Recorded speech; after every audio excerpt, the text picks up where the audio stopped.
200 деца се прегледани во рок од 24 часа во детската клиника Козле со симптоми на грип.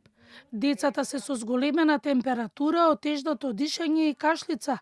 60 деца се хоспитализирани, а едно новороденче е на кислородна поддршка. Во клиничката слика доминираат симптоми на грип, односно покачена телесна температура, носна секреција, кашлица, малаксаност, болки во мускули. Хоспитализирани се 60 на деца. Исто така во периодов имаме и доенчиња со РСВ инфекција, со респираторен синцитиелен вирус. Моментално само едно детенце ни е на кислородна поддршка. Така што можам да кажам дека грипот зема замав. Од тие што ни се докажани е инфлуенца А, доминира инфлуенца А. Меѓутоа, според клиничка слика и сите останати веројатно се со грип. Во прилог на развој на грипот е и загадениот воздух. Граѓаните пред празниците се дружат во поголеми групи.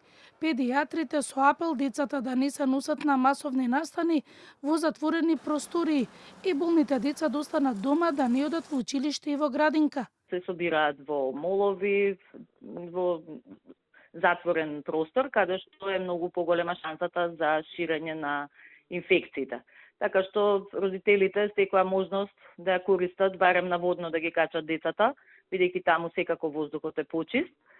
Дома, доколку има да се користат прочистувачи на воздух, да ја следат загаденоста, кога не е загадено да проветруваат. Спас од загадениот воздух е најавениот дожд и снег во наредните денови, најавуваат од УХМР.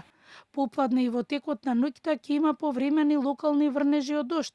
На планините врнежите ќе преминуваат во снег.